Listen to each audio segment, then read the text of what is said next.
اللہ تعالیٰ نے آدم علیہ السلام اور ابلیس کا واقعہ بیان فرمایا، اور یہ واقعہ اس لیے تھا کہ حق اور باطل دونوں کے نمائندوں کی مثال ان کے سامنے بیان کر دی جائے۔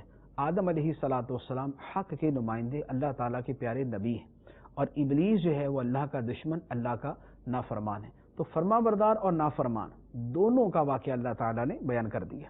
ارشاد فرمایا وَإِذْ قُلْنَا لِلْمَلَائِكَةِ اسْجُدُوا لِآدَمَ فَسَجَدُوا إِلَّا إِبْلِيسَ قَالَ أَأَسْجُدُ لِمَنْ خَلَقْتَ طِينًا۔ اور یاد کرو جب ہم نے فرشتوں کو حکم دیا کہ آدم کو سجدہ کرو، تو ابلیس کے سوا سب نے سجدہ کیا۔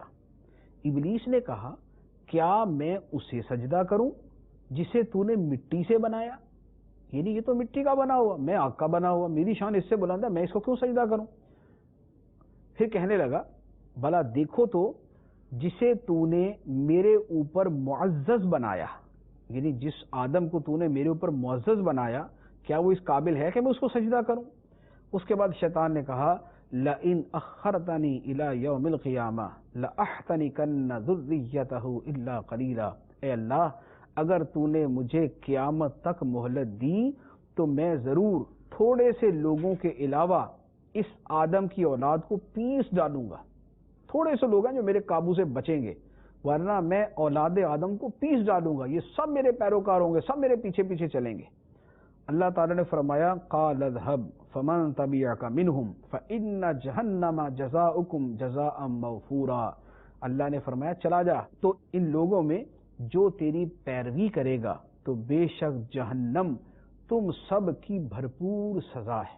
اللہ تعالیٰ نے شیطان سے فرمایا جا ان کو جا کے جو کرنا کر لے، ان لوگوں میں جو تیری پیروی کریں گے تو جہنم تم سب کی بھرپور سزا ہوگی۔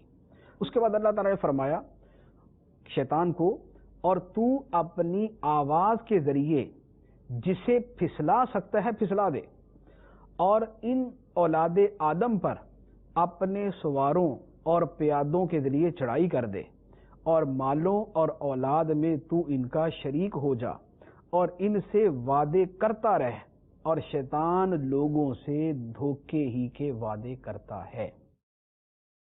یعنی اللہ تعالیٰ نے فرما دیا کہ اے شیطان اپنی آواز کے ذریعے جسے تو پھسلا سکتا ہے میرے راستے سے پھسلا دے، اپنی آواز کے ذریعے۔ یعنی اللہ تعالیٰ نے فرمایا وَاسْتَفْزِزْ مَنِ اسْتَطَعْتَ مِنْهُمْ بِصَوْتِكَ، اپنی آواز کے ذریعے۔ مفسرین فرماتے ہیں کہ شیطان کی آواز سے مراد ہے گانے باجے کی آواز۔ تو اللہ تعالیٰ نے پہلے دن اس کو فرما دیا تھا کہ گانے باجے کے ذریعے یا دیگر چیزوں کے ذریعے جن لوگوں کو تو پھسلا سکتا ہے پھسلا دے۔ تو پتہ چلا کہ گانا باجا جو ہے وہ اللہ کی راہ سے پھسلانے کے لیے شیطان کا بڑا کار آمد ہتھیار ہے۔ مزید اس کو فرمایا کہ جو کرنا ہے کر لے، اور ان کو جو جھوٹے وعدے دینے ہیں وہ دیتا رہے، لیکن ہوگا کیا؟ فرمایا ان عبادی لیس لک علیہم سلطان وکفی بربک وکیلا، بے شک جو میرے بندے ہیں ان پر تیرا قابو نہیں، اور تیرا رب کافی کارساز ہے۔ جو اللہ کے نیک بندے ہیں، جو خدا کی طرف اپنا دھیان رکھنے والے ہیں، جو اللہ تعالیٰ کے عذاب کو پیش نظر رکھنے والے، اللہ کی عظمت کو پیش نظر رکھنے والے ہیں، ان پر تیرا قابو نہیں چلے گا۔